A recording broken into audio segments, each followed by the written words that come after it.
बिस्मिल्लाहिर्रहमानिर्रहीम अल्हम्दुलिल्लाह वकफ़ा वसलामुन अला इबादिहिल्लज़ीना इस्तफ़ा।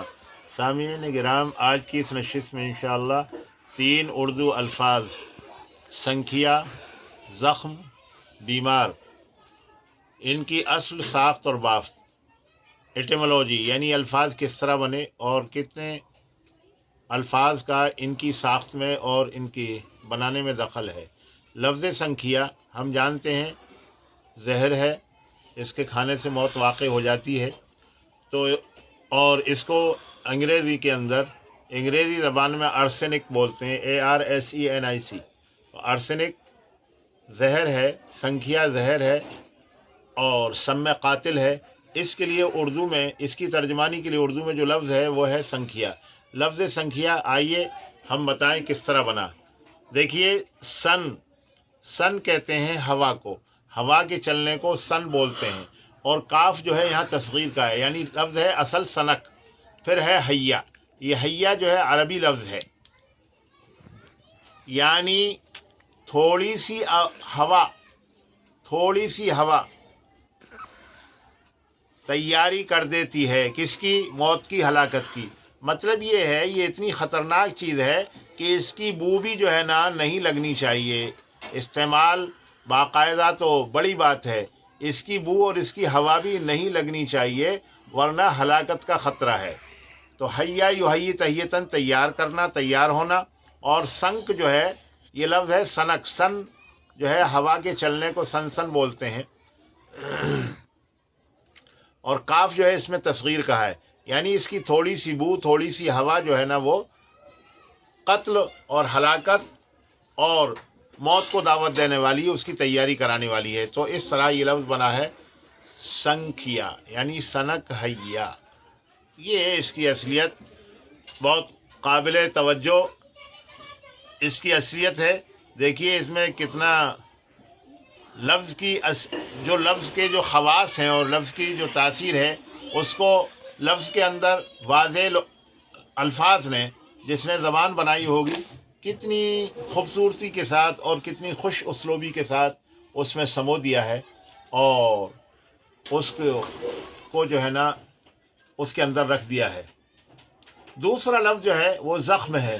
ज़ख्म को भी जो है ना, जिसको हम अंग्रेज़ी में वूंड कहते हैं, घाव हिंदी में कहते हैं ज़ख्म को। तो देखिए ज़ख्म जो है मोहतरम बुजुर्गों दोस्तों, ज़ख्म छोटा हो या बड़ा हो, जब ज़ख्म होता है तो एक उसके अंदर एक खला पैदा हो जाता है, खला, कैविटी, होलोनेस जो है उसके अंदर पैदा हो जाती है। और खुदावंद आलम ने जो चीज़ों को बनाया है उसके बारे में कुरान करीम की आयत है, सब्बिहिस्म रब्बिकल आ'ल्लज़ी खलक़ फसव्वा।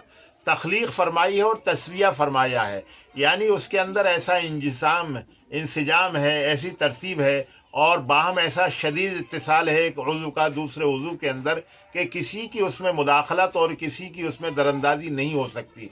इंतहाई एक नस दूसरी नस के साथ, एक जो है ना रग दूसरी रग के साथ, और इसी तरीक़े से जो है बाल से बारीक रगें और हड्डियाँ तो बड़ी चीज़ें हैं, रगें हैं, बारीक से बारीक जो है ना वो खून की रगें हैं, फिर जो है अज़लात हैं, फिर आसबात हैं। इनके अंदर बाहम इतना शदीद इत्तिसाल है। कुरान करीम ने फरमाया खलक़ फसव्वा, तख्लीक फरमाई है और तस्विया फरमाया है, यानी उसमें ज़रा भी किसी किस्म की दरअंदाजी की गुंजाइश नहीं है। अगर तो ज़ख़म कर दिया तो गोया आपने उसमें खला पैदा कर दिया। अब उसके अंदर जो कुदरती इस्तेहकाम था और कुदरती जो उसके अंदर इत्तिसाल था वो ख़त्म हो गया। अब उस खले की वजह से उसमें क्या हो गया?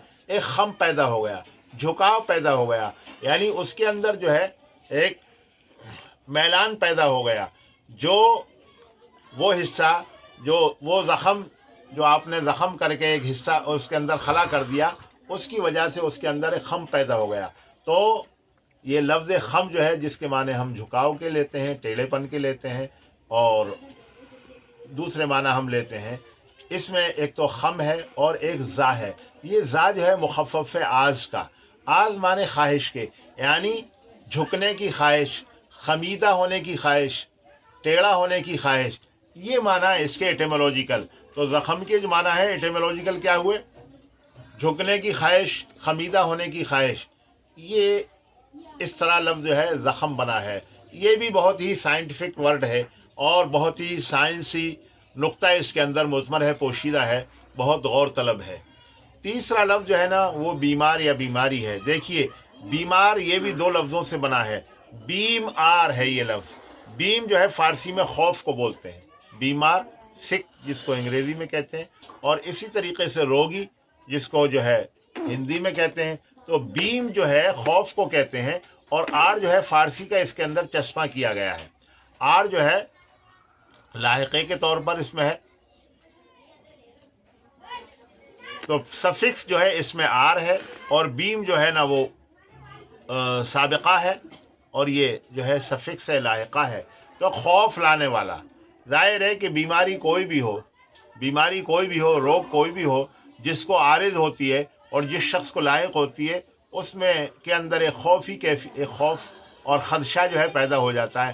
نہ معلوم کیا ہو جائے گا، کہیں جان لیوا نہ ہو جائے، وغیرہ وغیرہ طرح طرح کے خیالات جو ہے نا اس کے دماغ میں آتے ہیں، اور طرح طرح کے خدشے جو ہے نا وہ اس کے دل و دماغ پر چھائے رہتے ہیں. تو اس طرح یہ لفظ بنا ہے بیمار، یعنی خوف لانے والا. آراستن سے آر اسم فاعل قیاسی ہے، اور بیم مانے خوف کے ہیں. تو گویا ایٹیمولوجیکل میننگ یہ ہوئے بیم آر، خوف لانے والا. محترم بزرگ اور دوستو، یہ علمی چیزیں ہیں اور علمی نقطے ہیں، باریکیاں ہیں، اور یہ سب سے پہلی ہندوستان پاکستان کی سطح پر یہ تحقیقات پیش کی جا رہی ہیں سب سے، اور اس سے پہلے کہیں کوئی کتاب اس کے موضوع پر نہیں ہے.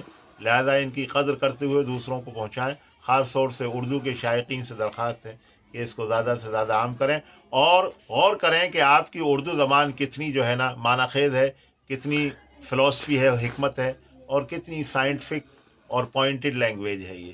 والسلام علیکم ورحمۃ اللہ.